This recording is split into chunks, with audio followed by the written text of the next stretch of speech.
Welcome back ख़वातीन व हज़रात। नाज़रीन, सियासी सूरत हाल पर गुफ्तगू के लिए आज हमारे दरमियान मौजूद हैं साबिक़ वज़ीर आज़म पाकिस्तान और पाकिस्तान पीपल्स पार्टी के सेनेटर जनाब यूसुफ रज़ा गिलानी साहब। अस्सलाम वालेकुम सर। वालेकुम अस्सलाम फरीद साहब, बहुत शुक्रिया आपका कि आपने मुझे अपने प्रोग्राम में बुलाया है। जी आपका अपना प्रोग्राम है ये। जी हाँ, और आज मैं ज़्यादा शुक्रगुजार इसलिए हूँ कि लोगों को इस मौके पे सच बताना चाहिए। और सच ये है कि पीपल्स पार्टी की जीत जो है वो वाज़े हो चुकी है। सदके कुर्बान वन्या लासु डगा शेखा।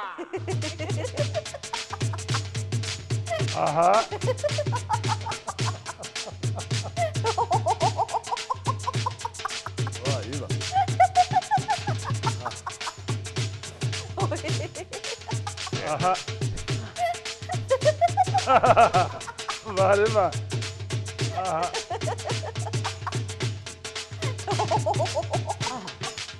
असल में फरीद, मैं आपको एक बात बताऊं, ये इस वक्त ये सूरत हाल सिर्फ गिटको की नहीं है। फिर इस वक्त सारी कौम जो है वो पीपल्स पार्टी के लिए इसी तरह झूमर डाल रही है। गिलानी साहब, इलेक्शन 8 फरवरी को है, इलेक्शन होगा, रिजल्ट आएगा, जीत का ऐलान होगा, फिर गिटको धमाल डालते हुए अच्छा भी लगेगा। नहीं, ऐसी बात नहीं है। आप ये देखिए कि आवाम को इस वक्त पता चल चुका है कि असली जमहूरी पार्टी कौन सी, और आवाम ये भी जानती है कि सबसे अच्छी परफॉर्मेंस किसकी रही है।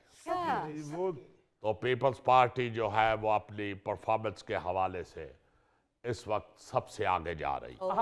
गिलानी साहब, परफॉर्मेंस कहाँ है? परफॉर्मेंस आपकी देखे, जो आपकी तरह लाहौर में बैठे हुए लोग हैं उनको धुंध की वजह से हमारी परफॉर्मेंस नजर नहीं आ रही। और ये जो धुंध है ये मैं समझता हूँ कि ये नून लीग ने फैलाई हुई, क्योंकि नून लीग को मालूम है कि अगर लोगों का ध्यान पड़ गया पीपल्स पार्टी की परफॉर्मेंस की तरफ तो फिर उनका जीतना मुश्किल हो जाए। अब ये देखिए फरीद कि सबसे ज्यादा गरीब आवाम को जो सहूलियात दी गई है वो पीपल्स पार्टी दौर में दी गई है, सदके कुर्बान वन्या। जिसमें सबसे बढ़ के बेनजीर इनकम सपोर्ट प्रोग्राम है। उसके बाद अगर नौकरियां दी गई है तो वो पीपल्स पार्टी ने दी है। बेशक। और पीपल्स पार्टी ने इस तरह नौकरियां दी है जिस तरह मेहमान जाते हुए एक सियाने बच्चे को पैसे देते हैं। मिसाल खत्म है ਤੁਹਾਡੇ ਤੋਂ खत्म है मिसाल। वो नहीं ले रहा होता मगर जबरदस्ती उसको पैसे दिए जाते हैं। इसी तरह पीपल्स पार्टी ने लोगों को जबरदस्ती नौकरियां दी। और तीसरी सबसे जो अहम बात है वो ये है कि पीपल्स पार्टी ने जमहूरियत का शऊर दिया है।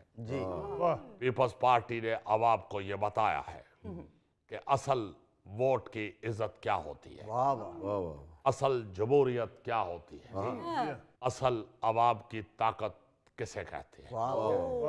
तो उसके बावजूद अगर कोई ये समझता है कि पीपल्स पार्टी के बगैर हुकूमत बन जाएगी तो वो अहमकों की जन्नत में रहता है। अच्छा। जी हाँ, मैं समझता हूँ कि आइंदा इलेक्शन में पीपल्स पार्टी के बगैर हुकूमत नहीं बन सकती। जिस तरह पत्ती के बगैर चाय नहीं बन सकती, अरे वाह, जिस तरह नींबू के बगैर शिकंजी नहीं बन सकती, क्या बात। जिस तरह कंघी के बगैर बाल नहीं बन सकता। ये भुट्टो। सदके कुर्बान वन्या। ये आप देखें, मैं समझता हूँ कि पीपल्स पार्टी के बगैर हुकूमत ऐसे ही नहीं बन सकती जैसे गुस्से के बगैर मुंह नहीं बन सकता। आप जिस मर्जी पार्टी की हुकूमत बना लें, आपकी हुकूमत तैयार उसी वक्त होगी जब आप उसके ऊपर पीपल्स पार्टी निचोड़ेंगे। सदके वन्या। तो गिलानी साहब, ये पीपल्स पार्टी को निचोड़ेगा कौन? इक्वादिन मुवक्कल।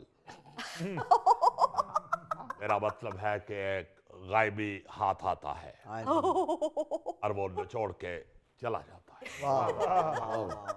मगर गिलानी साहब, नून लीग वाले तो कह रहे हैं कि हुकूमत बननी ही उनकी है, हाँ जी। अक्सरियत उनके पास है।